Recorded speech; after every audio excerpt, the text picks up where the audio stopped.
All right, today we are going to be processing some tallow, and I am going to use this tallow to season my cast iron skillets because I recently used peanut oil, which has a much higher smoke point than most vegetable or canola oils especially, and it's still got the house really smoky. But tallow has a very high smoke point, like 100 degrees more than peanut oil or vegetable oil does. So we're going to try this and see if this will help protect my pans a lot better. All right, we have every time we have cooked ground beef or any type of beef, put it into these containers and plop it in the freezer until we got enough of it. Oh, we don't want that hot. We want to melt this really, really slow. We do not want this to melt quickly. And I'm putting this into a saucepan that has a pour spout right here, because we're going to be pouring this into some jars. We pull these out of the freezer, let them get down to room temperature so they're a little bit more pliable when you start. And we need all of these pie dishes back because Thanksgiving's coming. We're going to need to make some pies. I'm going to turn my oven on to preheat to 200 degrees. And it's just because I don't want to wait for these to get down to room temperature. I'm going to heat them up in the oven so I can get them into my pot here. And we're just going to keep that on ultra low. You don't want this to start burning, or that the color will get really dark. I don't know if it changes much else, but it might change the flavor too. Okay, I'm going to set a timer for, I don't know, we'll check it in 10 minutes. And we'll go ahead and turn this off while we get our grease to a pliable temperature. Today, let's just make a whole little bit. I need to clean out all my oil anyways. The oil that I use when I cook fried chicken, starting to get some little spots in it where it's not really clean. And this is the tools we're going to need today. We're going to need something to help aid us to put all of our capturings into the pot. It's a little bit frozen in the center still. And break this up a little bit. And nice and careful so it doesn't splash when you drop it in. Now, a lot of this hamburger that you buy has water added to it. And you can see a lot of the water in this one here. A lot of that is water.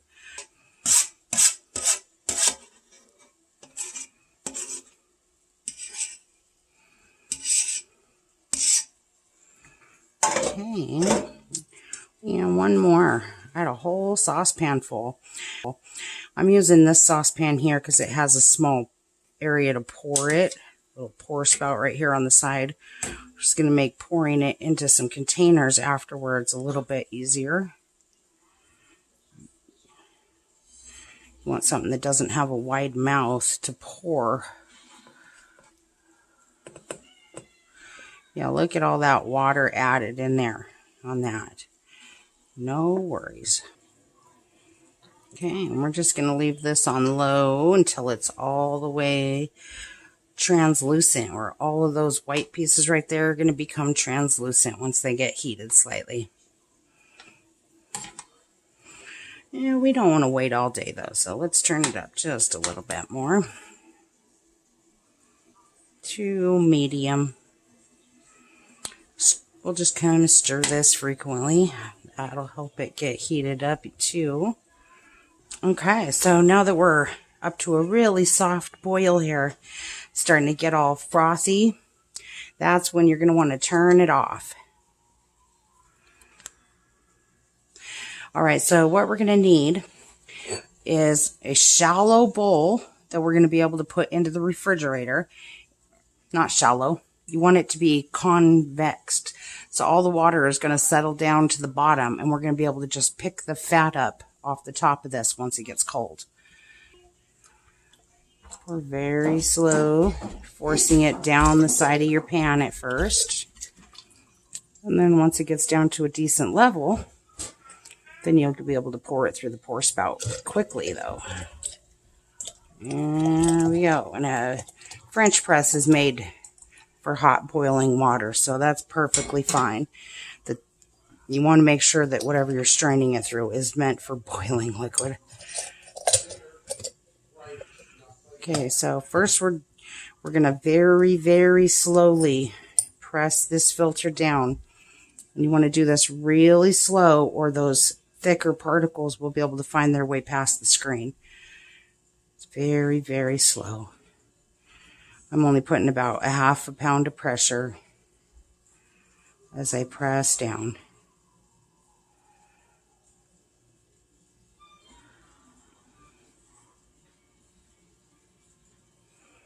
And this really isn't necessary to go all the way down because we're going to be refilling it. Ooh, I pressed too hard and got some bubbles coming up through there. That's how you know you press it too fast, is because you start seeing little bubbles come up. Okay, now we got enough room to add the rest of this oil in here, but it's still dripping, so we're just going to carefully...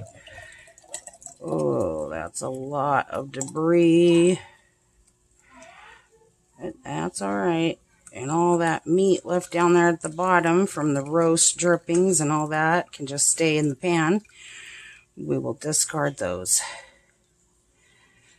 If you pour really slowly, then all that heavy stuff stays right there in the pan.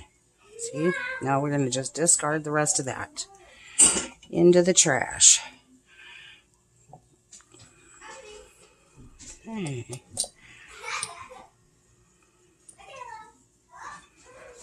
And slowly push it down. Nice and slow. Now we're not going to want to press this all the way down if we start feeling some resistance. Because look at all that dark stuff settling at the bottom there. I don't know if you can see that really well. We have a water layer underneath this oil layer right there. You see how much water is actually in here? We have 3 cast iron skillets here that are in need of reseasoning.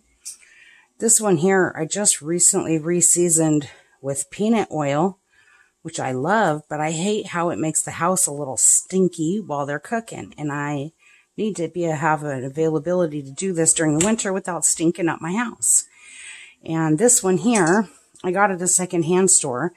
It has a wonderful cast iron lid that goes with this. That's actually the best cast iron frying pan I have. But the bottom to it, no matter what I do, it just, when I bake it, it gets all bubbly. And so I just re-scrubbed this with a Brillo. And we're going to try this again. And we're going to season it with the tallow this time. This one here is fairly new. I've only used it about 12 times. I just re-seasoned it with peanut oil too, but it didn't give me that glass-like, you know, coating that it should. I got some glass-like coating in this one, but not enough. It just evaporated too quickly, and most of that evaporated into the air, and my whole house stunk for an hour, which is common, especially if you use canola oil to do this or vegetable oil. Ugh, it starts stinking when it hits 200 degrees. It has a really low smoke point. So we're trying it with tallow today because that has like a 400 degree smoke point. And what we're going to need is paper coffee filter. You just kind of fold it up to fit around your fingers. We're just going to dip it in here. And we're going to give all of these a nice light coating. Let's start the oven. Supposed to do this at 350 degrees, but that causes so much smoke. But we'll see what happens, right? It is warm enough I can open my back door if it does get too smoky. Usually you only have to do this to a skillet like twice a year. Some skillets don't need it, but every few years.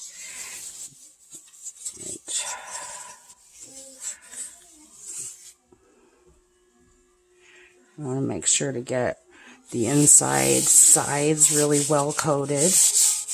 And if you do this with a paper towel, sometimes it starts to shred inside your pan. So you just want to, I like to use a coffee filter because then it doesn't absorb as much. We're going to put just a little bit of a thicker coating on than we did last time. Got that all good and coated. And flip it over. And do the back too. So you got to keep the back protected too, or it'll get dried out. Oh. This is slightly shredding the coffee filter too. So for each skillet, we're going to use a coffee filter. Let's just get it all protected. All right, let's get that one in there. That back pan's going to start getting hot because it's in front of the vent. So we're going to do this one first. This one is the one that I'm having such a hard time with. So I'm going to give it a little extra too. Let's see if we can save it.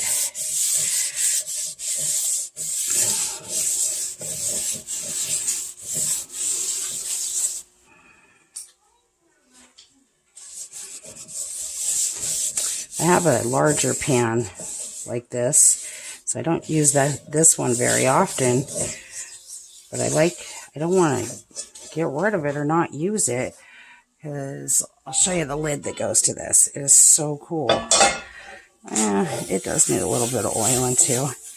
This lid is the best frying pan for pancakes and eggs. Nothing sticks to it. Look at how beautiful that shine is. It's such a great frying pan, but this lid fits so perfectly airtight right on top of this pan, just like that, and the weight of it keeps everything so sealed. Yeah, but that's the only reason that we're trying to give this one any love at all. Otherwise, it probably would have gone into the trash because it's giving me such a hard time. But let's give it one more chance, huh? And turn it over. Make sure you get the bottom and the sides done. Look at that little heart that's embedded into the bottom of this too. See that little metal heart right there? It's like it says made in the USA. 8F8 heart. Made in the USA.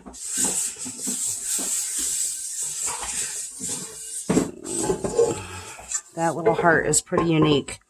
I only paid $14 for this pan at a Goodwill a couple years ago.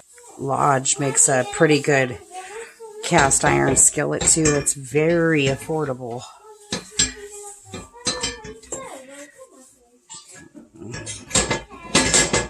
All right. Yeah, it's a smoking all right. Well, it's smoking. What are you going to do? We're going to set the timer for 1 hour on these pans, and I'll see you guys back here in an hour. Okay, so after you filter it through this, you're just going to pour this oil very slowly. Make sure to leave all that heavy stuff down at the bottom by pouring nice and slow. It keeps all the heavy stuff at the bottom. You're going to pour this into a convex bowl, and then we're going to put it in the refrigerator for an hour, and that's going to separate all that water at the bottom from the good stuff on the top. All right, and this is how we're going to, this is the oil that we've been adding to and saving from doing like fried chicken and fried bean burritos that we did last night, which I didn't filter because I was going to be doing this today. But if you hold this up to the light, you can see little tiny white fuzzy particles starting to collect in here and this buildup on the jar. So that means it's time to wash the jar and render it before this goes bad or rancid. You can just open it and give it a smell to make sure it's not rancid. Nope. Perfectly fine, but getting a little dirty all the same. Okay, so you're just going to get a coffee press. I got 2 of these, and I never use them for coffee, only for filtering my oil. And we're just going to dump it in here. Now we're going to wash this jar and this lid really well. And if you see all that heavy particle that sticks to the bottom, that's what's going to cause your oil to go rancid. So you don't want to dump all of that back in there. Well, do have a little. Just pour nice and slow and all the heavy particles will stay at the bottom. Okay, so we're just going to wash this really well. Make sure it's dried really well because we don't want water in there either. And then we're going to put our lid back on. And when our container's clean and dry, we're going to slowly pour this back in there. Every time I do fried chicken, I filter it through this before I add it to this jar. This is a half-gallon jar. Then all that yuck that stays at the bottom, just pour that into an old coffee can or old sour cream container and discard of it. Okay, that's all for now. Oh, also make sure that when you store this, because it is shelf stable, you don't have to put it in the refrigerator. I've never put it in the refrigerator, but I store it in a dark pantry cupboard. You don't want this exposed to very much light or it will go rancid much quicker, so keep it in the dark. You just remove this from the fridge after this has gotten really, really cold, and we're just going to take a butter knife, or you could even dip this into some cool water or some hot water. Oops. You just break it free. And this is why you wanted a concave bowl right here. So you can just pick it up and lift it out. And it is all gooey on the other side. So we're just going to really quickly rinse this in water. And then we're going to dry it back off. And just get this all nice and dried off. Gets all that moisture out of there. And now we can heat it back up, put it into some jars, and this will be shelf stable for quite a while. Don't even have to refrigerate it. And if you want to process it one more time, you can get it really, really white. It smells just like ground beef. What I'm going to do, now that I got it really, really dry, you want to do this while it's cold and don't let it get too warmed up. Just going to cut this into 4 pieces.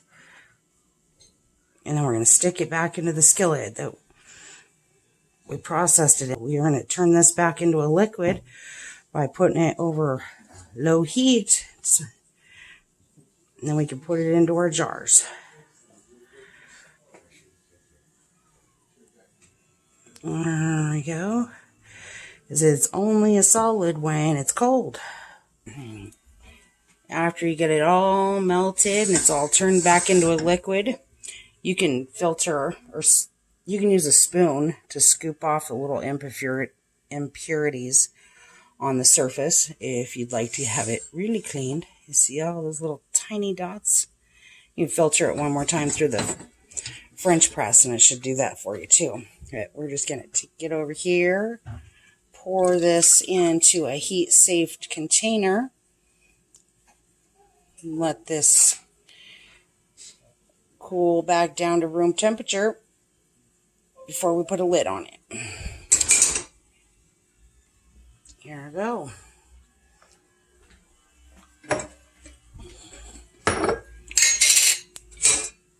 This jar here is my old Alfredo sauce jar.